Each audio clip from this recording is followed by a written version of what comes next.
of his men is a highly respected New York attorney, Lucas A. Ferrara. The other is a self-proclaimed man of the people, known as Mert Roberts. Their aim is to discuss the hottest issues impacting our city, state, and nation.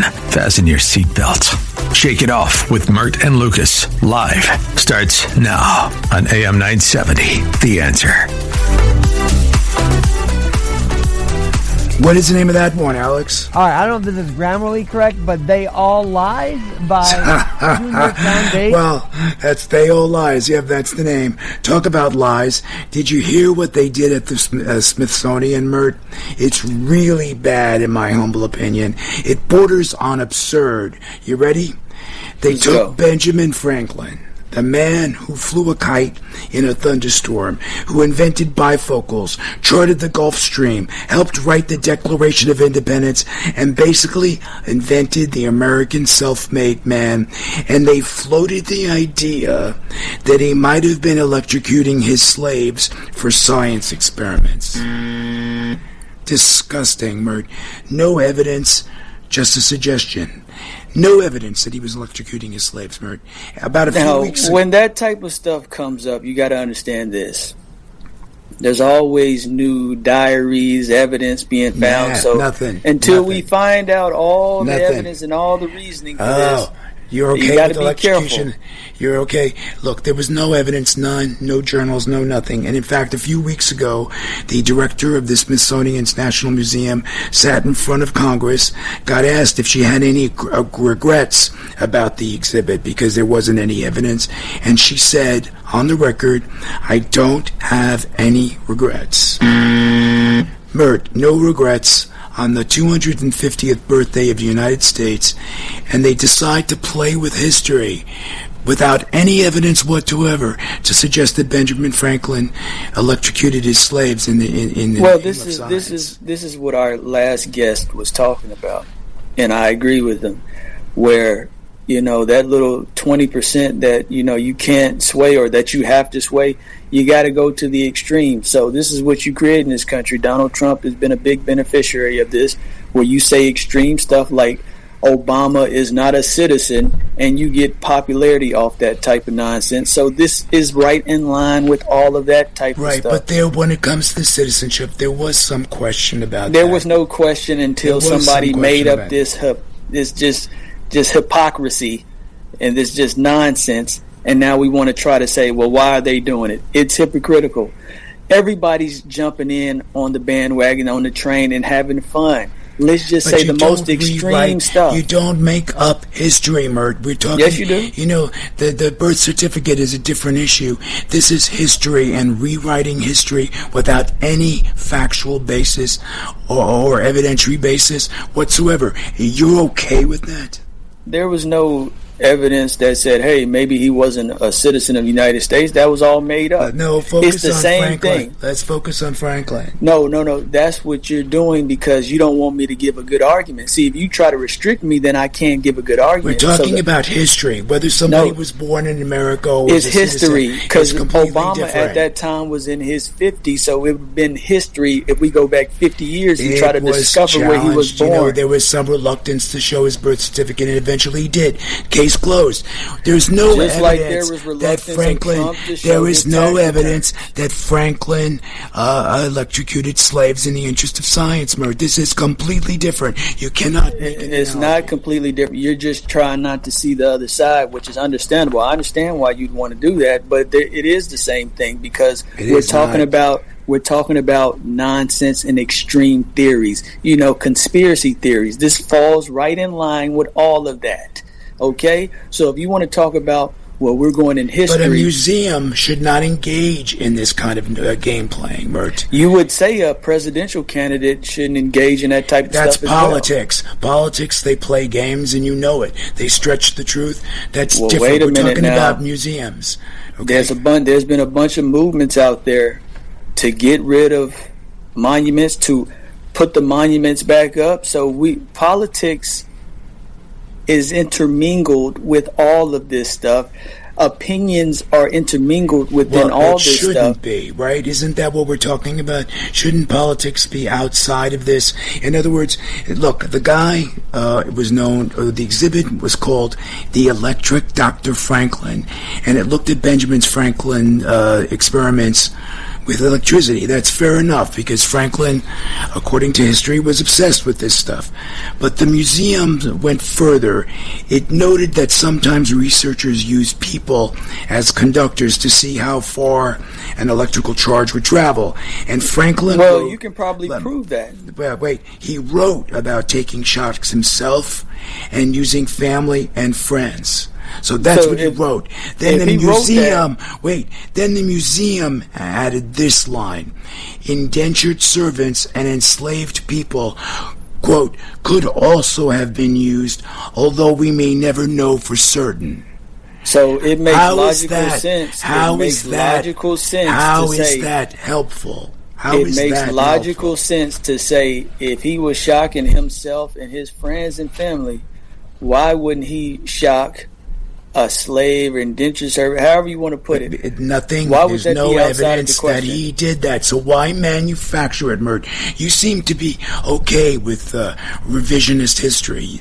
That's what you do every week, is revise history to serve your purposes. This is what this is. It's revisionism without any support at all. And I think it's shameful. Alex, you think this is okay? Well, hold on a second, because I can accept the cancellation of one of our founding fathers. Hold on a second, It's Alex. one of our founding fathers on the 250th anniversary. It's disgusting.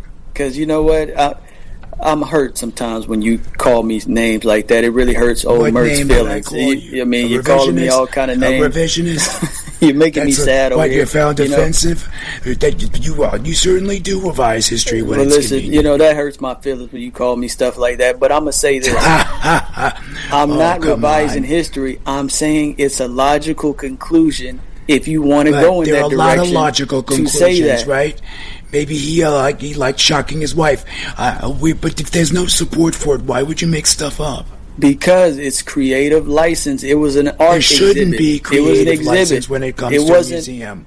Listen, they didn't say this is the ultimate truth and nothing but the truth. They're saying it may have been possible, but according there's no basis to what you just read. To it. A lot of things may have been possible in history. Listen, this man is shocking everybody. If you start speculating about nuances, things that could have happened, you could change every exhibit and add stupid nuances. Wait a minute. He's shocking everybody. He's just running around electrocuting people, and you don't think he wouldn't hit a slave with some electricity every once in a while? You think he would just exclude that? Alex, you need to help him out. He's on I think his medication. It's almost like the Declaration not being read, right? I mean, it's the same kind of concept. Come on. It's like he shocked his dog. It could have been possible he shocked his dog. I mean, this is ridiculous, Murray. I mean, you just brought up an interesting point. Maybe he was shocking his dog. He could have shocked anybody. Because, if you shock yourself... But that's the problem. You're not supposed to make stuff up. Well, listen, the guy wrote it. He was shocking other people. It just makes sense to say family and friends, but not his slaves and not animals. Look, Mike Gonzalez from the Heritage Foundation testified. He called it a smear, and he asked the obvious question, and I want you to answer. Why would you ponder something that bizarre about Benjamin Franklin when you have zero evidence for it? And that's what I've been asking you, Mert, and you don't want to answer it. Because it is in your interest to say something provocative so that you can get attention and you can shed light on whatever you're... You mean it's in there? But doesn't that stir up anger? Like, wouldn't African Americans and black people be offended that they were electrocuted in the interest of science? That stirs up emotions, Mert, that are not good. That are not good for the country. More so than you that. You think that that's good? I don't think so. Well, it's neither good or bad. It's a marketing campaign. It's basically a way for us to talk about it. Listen to what I'm saying. It's a way for you to talk about something that might not get attention otherwise. So it makes sense why it's taking place. Now, if you agree with it or not, I can understand why you would be against it. But it makes sense because, like I said, you have to be extreme to get attention. You can't just say, oh, he was a good guy. That exhibit has been done millions of times. You have to throw out new, innovative ideas, and this is an innovative idea because who would have ever nonsense. I wish I could use profanity. It's BS. It's poop. Now, look, Franklin did own slaves, right? That's true. He wouldn't shock him. But he also became a genuine abolitionist later.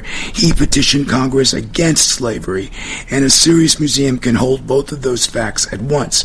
But what this exhibit did, Bert, it took the absence of any evidence and turned it into a cloud of suspicion. That's not history. That's atmosphere. Well, wait a minute. Suspicion is acceptable. We do that all the time. We always have suspicion. It's baseless. Wait a minute now. Hold on a second. You can't do that because, there's been a lot of suspicions about, things going on today, like election, interference, all that type of stuff.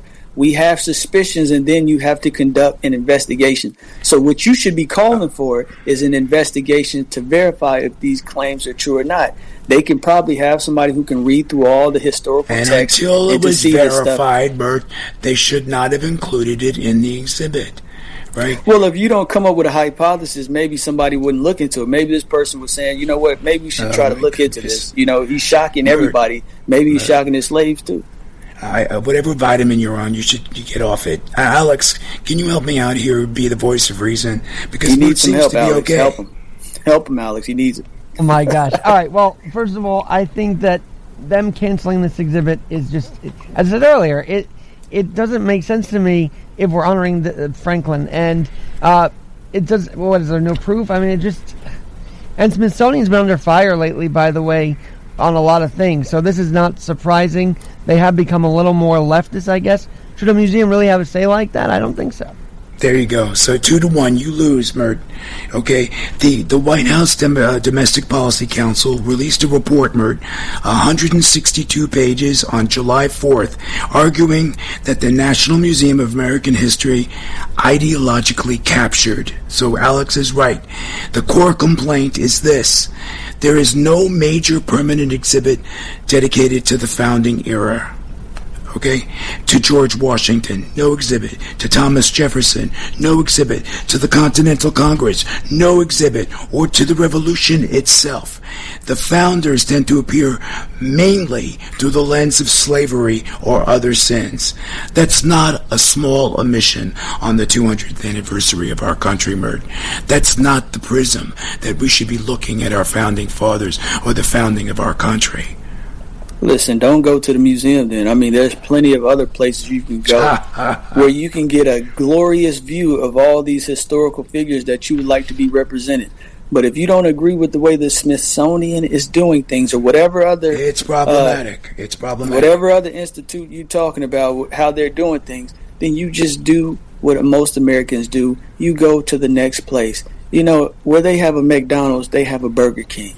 They have a Wendy's. You have options. You don't have to go to one in this country. That's the beautiful thing about this country. So when you sit there and you try to say, oh my goodness, how could the Smithsonian say such things? This is their marketing. They're probably, trying to get support. It's probably pandering. Oh, that's a good word. That's a good word. Pandering. You got to pander, especially when you're in an industry like this where, all right, how many times can you see the same exhibit? I mean, how many times you going to go to this Smithsonian to look at stuff? You make stuff up. So, ladies and gentlemen, according to Mert, when things, get boring, let's just make stuff up. Look, we only have a few minutes left. They also asked the director of the Smithsonian, are you ready for this? Is Mickey Mouse racist? Do you think Mickey Mouse is racist, Mert? Look, they got cartoons out there where he's doing some stuff that could be considered racist. So you think you got to ask these questions. You got to ask these questions. She refused to answer. The director of the Smithsonian refused to answer that question. Now, she was saying that the character is rooted in minstrelsy.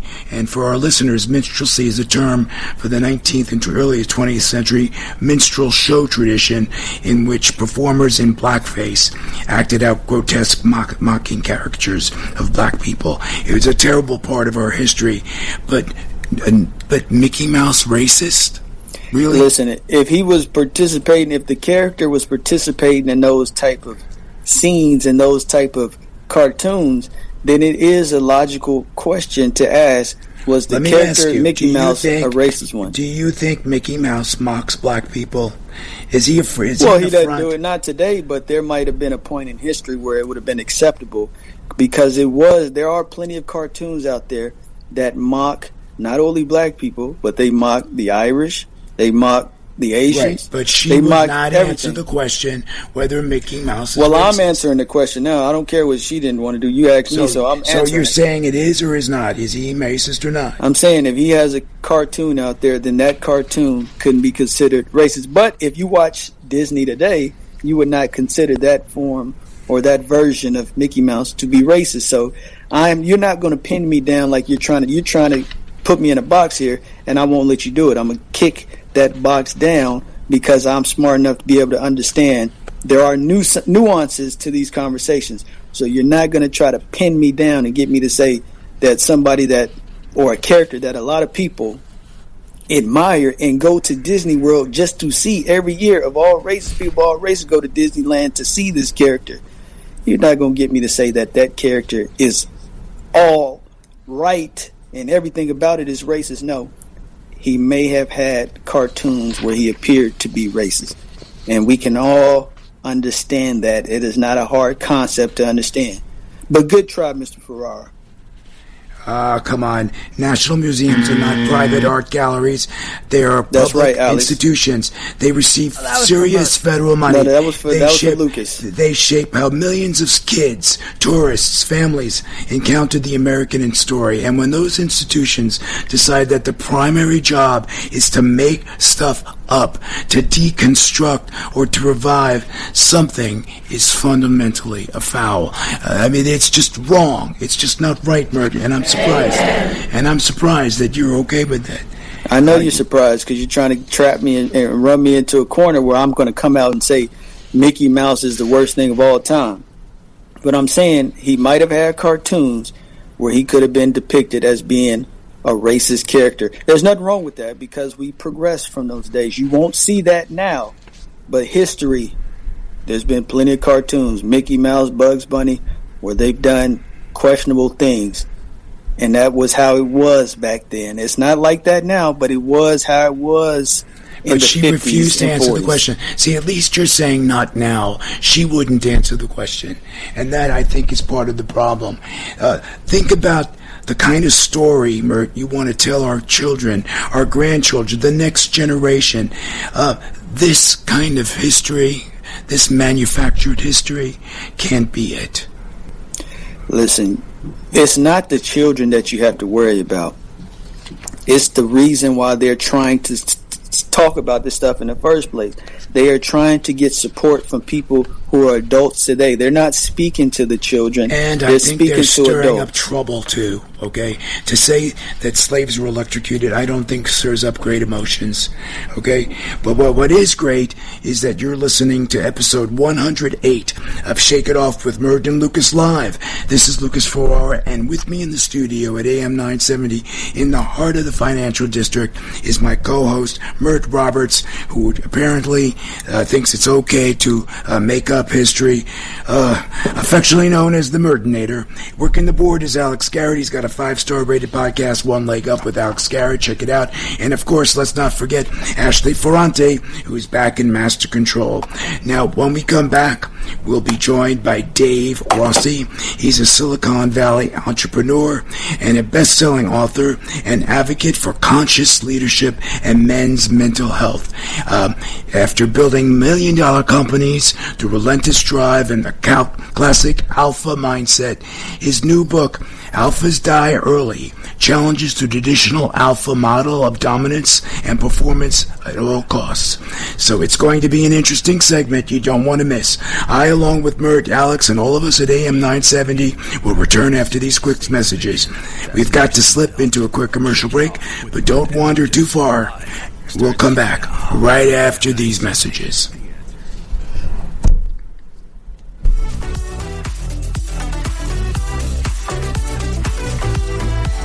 Over the last 30 years, Newman Ferrara, a New York City law firm, has evolved into a national practice focused on real estate, commercial, litigation, civil rights, class actions, and other complex litigation, representing many of the city's largest property owners, managing agents, and thousands of tenants. Newman Ferrara handles some of the nation's most significant class actions and civil rights matters. Newman Ferrara at 55 East 59th Street, New York City. Go online to newmanferrara.com. That's newmanferrara.com. Listen to the firm's name partner, Lucas Ferrara, every Saturday at 10 a.m. on Dottie Herman's longest-running real estate radio program, Eye on Real Estate on AM 970. A real estate lawyer for 35 years, Lucas is a professor at New York Law School and is also a published author with books on real estate and New York's landlord-tenant law. Tune in Saturdays at 10 a.m. to hear Lucas's unique perspective and advice on Eye on Real Estate.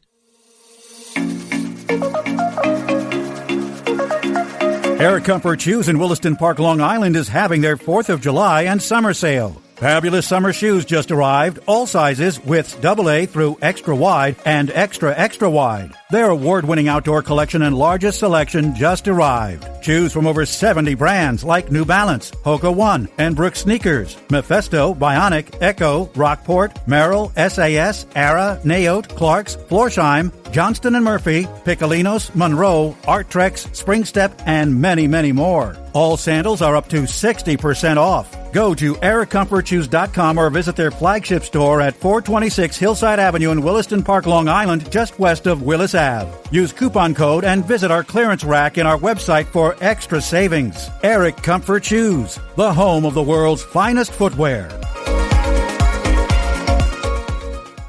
Maybe you've thought about taking a cruise. Maybe you've even talked yourself out of it. But this is not just another vacation. This is the Gulf of America cruise. 7 days through the Caribbean with Mike Gallagher, Scott Jennings, Larry O'Connor, Jennifer Horn, and a ship full of people who love this country. No packing and unpacking, no complicated planning, just great destinations, meaningful conversations, and a once-in-a-generation celebration of America's 250th. This November, be there. Text CRUISE to 94878 to book your cabin today. Feel like you're trying to push a boulder uphill wearing skates? If you run or manage a local business today, you're challenged like never before. We get it, and we want to help. We're Salem Surround. We're a full-service marketing agency that'll help you increase your customer base by designing incredibly effective plans to reach your consumers day, night, and everywhere they might be. If you're a local business and want to see what Salem Surround can do for you, Google Salem Surround New York. Remember to Google Salem Surround New York today. Hey, we are Generation Alpha. We're the change the world's been waiting for. Welcome back to Shake It Off with Mert and Lucas, live on AM 970, The Answer.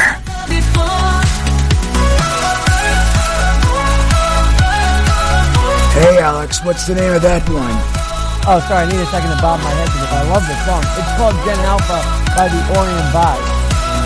Interesting, because our next guest is about to shine a light on a different group of alphas, and we'll discuss the hidden cost of always winning. Dave Rossi is a Silicon Valley entrepreneur. He's the founder and CEO of CIQU Construction, best-selling author and advocate for conscious leadership and men's mental health. For decades, he lived the classic alpha success story, building multi-million-dollar companies through relentless drive, dominance, and performance at all costs. Then a personal health crisis forced him to confront the truth. The same traits that built his empire were destroying his health, happiness, and humanity. In his new book, Alphas Die Early, Rossi challenges the traditional alpha model and introduces the Omega Man, a powerful new archetype of strength rooted in awareness, emotional intelligence, purpose, and sustainable leadership. It's a bold call for high-achieving men and the women who love them to evolve beyond burnout and into authentic power. He joins us live from Greece. Welcome to the program, Dave. Thank you, and good evening. Hope everyone's well over there. Wonderful. How are you enjoying your trip? Oh, having a great time. A little hot. If you haven't been to Greece, a little hot this time of year, but having a great time. And thanks so much for asking. Now, did I pronounce your company's name correct? CIQU? Is that, or is it pronounced? It's pronounced CQ, but you got it close enough. CQ, very good. Now, Dave, what was the moment or the breaking point that made you realize that the alpha way of living was slowly killing you? Well, for me, it was kind of a catastrophic implosion of my entire life, and asking myself, how does someone work so hard to be successful and look like I was successful? Business, houses, buildings, boats, private schools for kids. How does someone work so hard to get there but become so unhappy, so desperate for connection? I was lonely. And ultimately what I realized is most of the choices that I made were to be a real man, to be performative, to have all those trappings, to have that life. And I realized that masculinity, proving to the world who I was, drove my choices. It wasn't authentic, it wasn't me, and I was absolutely miserable. So in your book, Alphas Die Early, you say the world doesn't need more alphas. What exactly is the alpha trap, and why is it so deadly? Well, I think what drives a lot of our behavior as men is to impress the world with our bravado, with our performance, and ultimately it's pretend. We're pretending to be somebody. And what that pretend does is it brings us farther away from who we truly are. For me, I announced divorce from my 17-year marriage, which took a lot of courage to embark on that endeavor. I lost my business because of that. The business had a lot of debt. It wasn't doing great. My wife at the time was my partner, so I ultimately lost everything, split my kids 50% of the time. It took more than a bad marriage to get me to realize that the alpha trap was not about making good decisions for myself. It also took an injury, took a loss of friends, and it took separation from my kids to realize that I wasn't living a full, genuine, authentic, fulfilling life. And just because I had things and because people thought I was a real man, or I was masculine, or I was successful, or I was impressive, doesn't make it a fulfilling life. And I think the alpha trap is so subtle that men don't even realize that what drives their choices is something that isn't necessarily what's going to make them happy or fulfilled. Do you feel like, let me ask you this, do you feel like living a transactional type of lifestyle is a big part of that? Because I think about being the biggest spender at the bar. You know, all my friends can drink on me. Or being able to buy, take your girl out to the nicest restaurant, even if you can afford it. But, maybe she wants something, a little bit more reserved, or, what she grew up with. And it's not necessary, but you're doing it because you think, if I do this, I'm going to receive that. Is that a big part of it, the transactional nature of how we're programmed to be? Show how powerful you are. Show how much money you have. Drive the best car, and people will look at you a certain way. If you have to tell and show someone you're an alpha, then you're not. And I think what you just said is a great way to put it. Transactional, that's a great word. And I think there are lots of words. Bravado, performance, ego, I think anytime you're trying to and another word to add is seduction. You're being seduced. Right.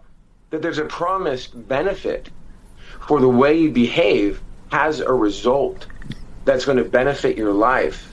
And yet when you keep doing that, the reward becomes hollow and shallow because there isn't any true value in presentation. Something presentive and performative isn't necessarily valuable or sustainable.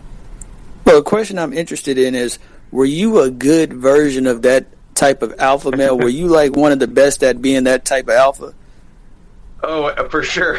Yes, I was an overachiever. Yeah, I mean, I did everything, to the max. And what do you have to show for it when it's all done? I realized I kept on cutting off parts of my body, metaphorically, for other people.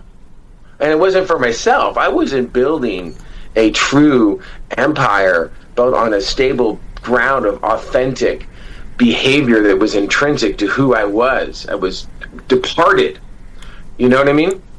Right. Well, so do you remember the first victory that you got that made you venture off into that direction? Because I can just think, a little Dave sitting there, you knock out the bully and all the girls run up to you. Oh my God, you're so strong and handsome.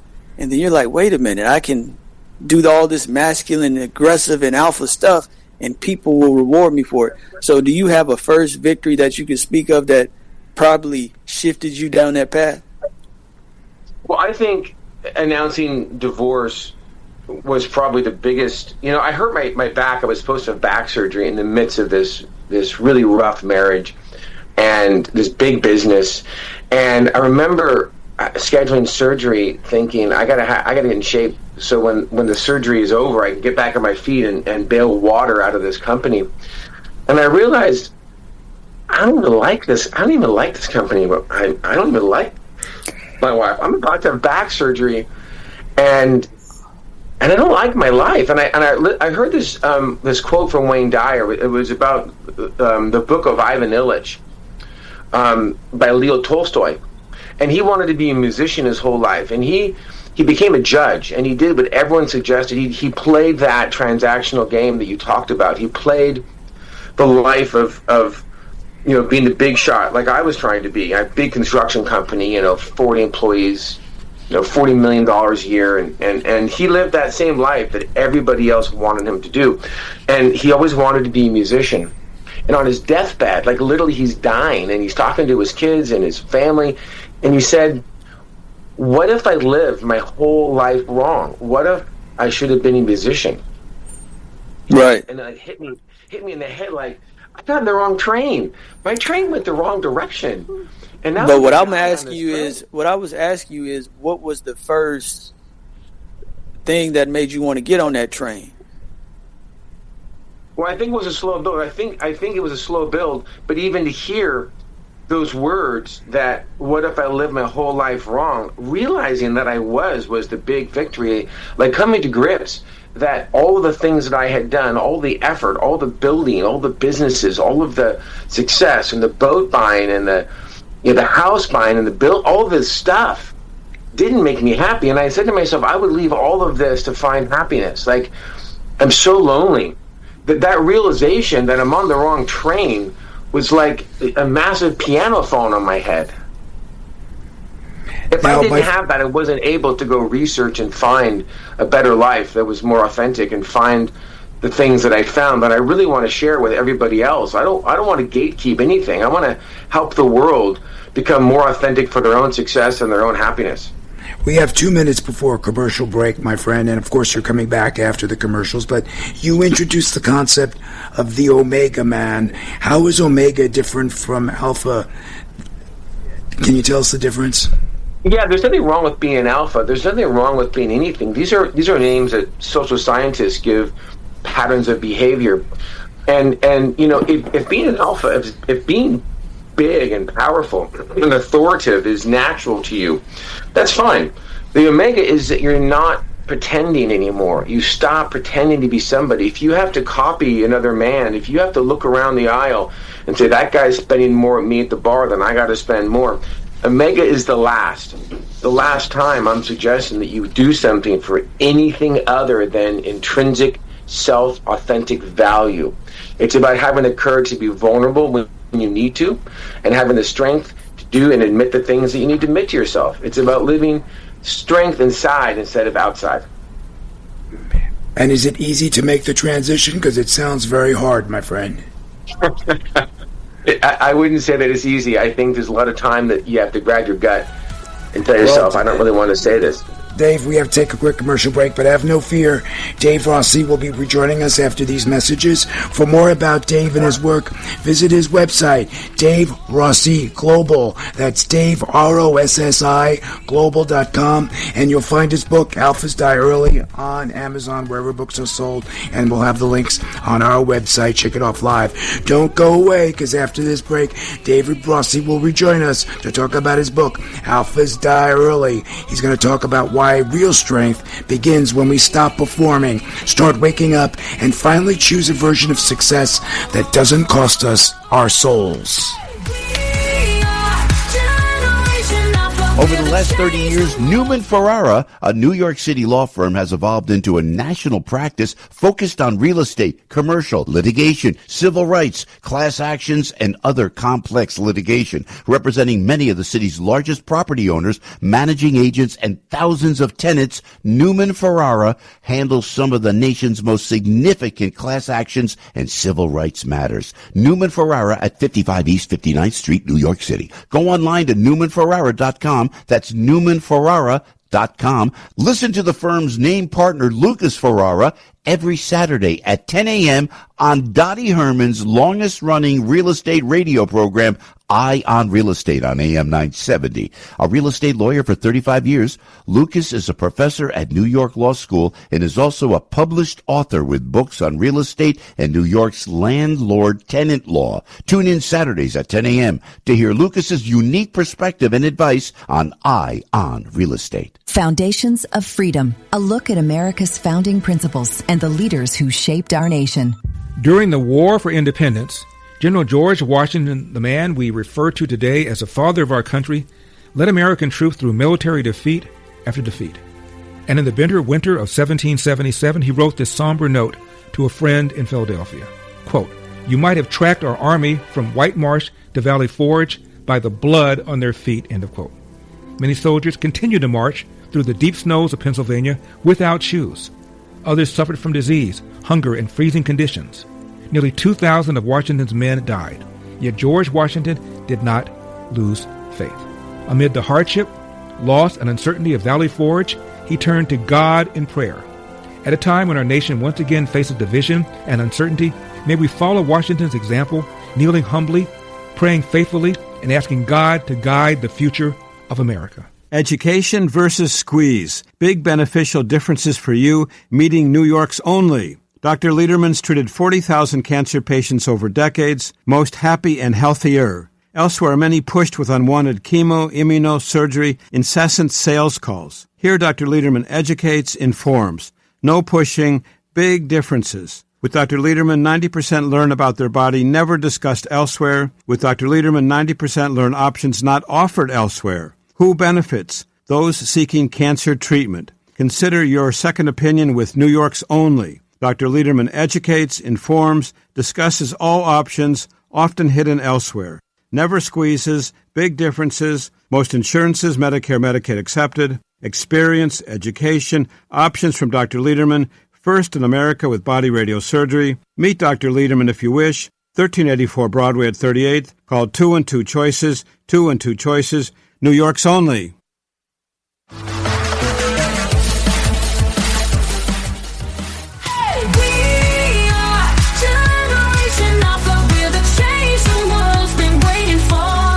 Welcome back to Shake It Off with Mert and Lucas, live on AM 970, The Answer.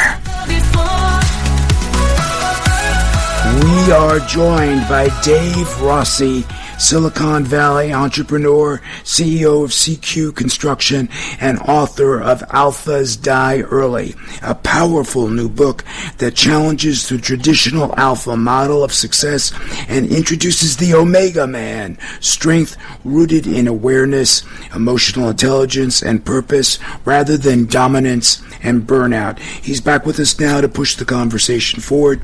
For more information on David and his work, please visit DaveRossiGlobal.com. That's Dave, R-O-S-S-I, global.com. You'll find Alphas Die Early on Amazon and wherever books are sold. And we'll also have links posted on our website, shakeitofflive.com. Now let's continue the discussion. Dave, let me ask you, what's the biggest lie the alpha mindset teaches men about success, relationships, and self-worth? Well, I think it's kind of a double lie. You know, the first lie we're told is to believe everything that you think. Just because you imagine or think or have a thought in your brain, you think it's yours and you think it actually has value. Yeah, that sounds like Mert. You're describing Mert. But anyway, I'm sorry. Well, Mert, you're displaying the traits of an alpha male right there, to be vulnerable and admit that, and that is an alpha trait. And I think the trap is that, go back to your bar example. The trap is that you think that your purchasing of the most expensive bottle of wine or having bravado at the club, that has a payoff, that there is a promised benefit, and the trap is that these benefits stack up and build something, and they actually do the opposite, and the mind tells you that the rationalization of this isn't that big of a deal, and ultimately it's not. It's $100 or $1,000, big deal, but that's not really. You're on the train. You're on the wrong train, because it's going to happen again, and it's not the content of $1,000 here or there. It's the mechanism of selling yourself to impress somebody else. And your trap is that you think that you impress them. Well, they probably hate you, but you think it impresses them, and it doesn't. And the trap is that, and they did a study in Stanford. I think it was a Stanford study. It was a marshmallow study, the one marshmallow and the two marshmallow study. And ultimately, the study revealed that people who have the most successful, the most stable and sustainable lives with happiness is people who delayed gratification. I'm sure it's very gratifying to be the biggest gorilla in the room, and in the animal kingdom, that probably had some value. But look, we've evolved past primates. We've moved on from the animal kingdom, and we should act like it. And to act like that means we act and be ourselves and not somebody else. Amen to that. How do women fit into this conversation, Dave? What do you hope the women who love these men take away from your book? Well, I think ultimately the book goes much deeper into the cause of why it's so important for a man to be a real man, or to have masculinity, or to have this bravado. And ultimately, it's kind of like the peacock who's throwing his feathers up. We as men biologically have to fight off throwing our feathers in the air. And in our society, those feathers are cars and clothes and money and being a big spender, and they're just feathers. And we show our feathers, and women buy them, but they're buying the feathers and not the bird. And so I think women need to understand that this is a very powerful intrinsic drive in our mind that pushes us to keep changing out the feathers to find one that works. And it's not authentic, and it's not real. Nothing real is manufactured, nothing real is pretend. And so I think women need to understand that they need to see through this also. They need to start choosing men for the bird. They need to start interacting and asking them to put down the mask and put down the feathers. And let's get down to real talk. Let's get down to really getting to know each other, not through performative and biological instincts. Did you hear that, Mert? Less performance, more reality. Well, you should take his advice, but let me ask you a question. Is it possible to be a good alpha? Because I'm trying to think because it sounds like alpha shouldn't exist according to you. Well, is there such thing as a positive alpha, or is there a way that you could be an alpha and not be so destructive? If you're going to be an alpha, there's nothing bad about being an alpha, and there's nothing good or bad. It just is what it is. The point is whether or not you're performative, whether or not you're pretending, whether or not your presentation and your behavior, the words you use, whether it's a feather colored in with crayons to impress somebody that just, hey, this I think this idea will work. We've all been there. I've used certain words to get certain women, and I've used certain phrases to get a project for construction or for work in the past. They did it for gain, did it for money, did it for persuasion, did it for seduction, but it wasn't real. Right. And ultimately, now the life that I live, I have more success, more sustainable inner success, more inner happiness, more balance, better health. People are much more responsive because people don't understand that inside of us is something much bigger. There's science and quantum science and quantum physics about this. There's also spirituality around this. There is an energy that we can all sense when someone feels safe. And that authenticity, albeit maybe boring, albeit maybe less performative, it may not be as loud, but the loudest person in the room often can be the most insecure. And the Omega, when he says, hey, I don't need to show anyone anything, that's when you're the strongest man in the room, when you don't have to be loud. So there's nothing wrong with being an alpha. This isn't alpha bashing, and this isn't behavior bashing, and this isn't being a big spender bashing. This is whether or not you're doing it for the right reasons, or whether you're doing it to put another feather and present yourself as something that you're not. What do you hope readers and it's feel? a very subtle thing to walk. Go ahead. I'm sorry. It's a very subtle distinction to walk, and that's what makes it hard. Well, what do you hope readers feel, and what do you hope they start doing after they finish Alphas Die Early? Ultimately, I hope they go on their own journey and figure out who they really are, and ultimately what you figure out is that you are who you are without pretending to be somebody else. And I hope it gives them, I hope that when they read this book, they feel empowered, and they feel strong, and they feel like there's a whole world out there for them to succeed, and a whole new color of the world that they've never seen before. They have, they're armed with knowledge, and they're armed with wisdom, and they give it to others, and they make the world a better place for themselves and for the people around them. But you emphasize awareness over aggression, consciousness over competition, but is that really realistic in today's high-pressure business world? That's a great question, and the answer is yes. I'm in a very fast-paced, volatile business. I work with several multi-billion-dollar clients that are not forgiving, and I have to deal with delays and tariffs on construction goods, and delays for windows, and labor shortages, and I have to deliver this news. And awareness looks like this.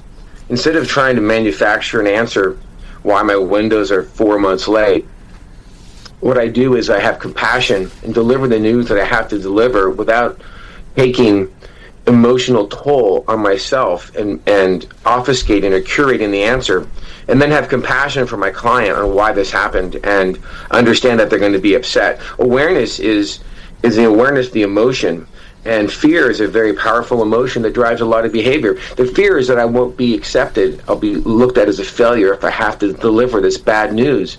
But ultimately, it's just back to delayed gratification. I need to tell them the truth. I need to suck up the fear and be honest with it, and then apply a different emotion, which is compassion, and help them with their problem of their project. And take whatever comes. Look, reality is reality. We keep trying to pigeonhole reality into a subjectivity that works for us and works for our own gain.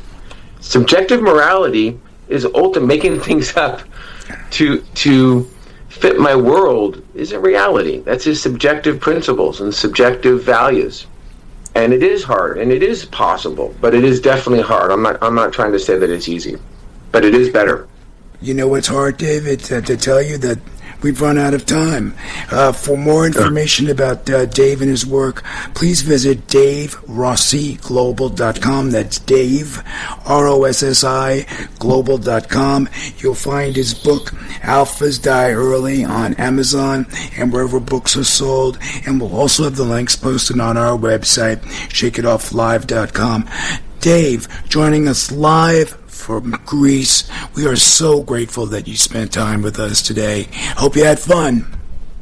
Lucas, I had a great time. Mert, thanks so much for having me. I'll come back anytime. We'd love to have that. Enjoy the rest of your trip, my friend. Well, that concludes show number 108. That's over 2 full years of live programming right at your fingertips. Special thanks to the Mertonator, Roberts, my co-host. 108 amazing episodes. That's 216 hours of live entertainment. If you think that's easy, you try it. And to Alex Garrett, thank you. Couldn't have done it without you. Check out his podcast, One Leg Up with Alex Garrett. You'll be glad you did.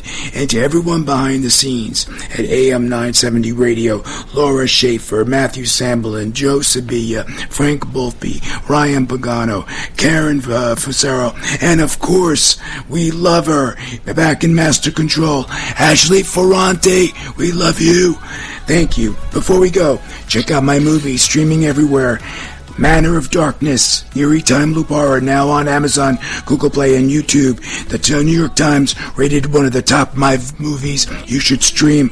Go check it out.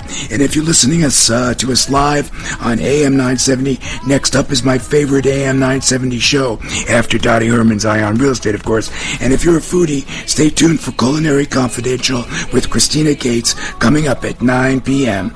Join us, same time, same place, for more Shake It Off Live. Ciao, ciao.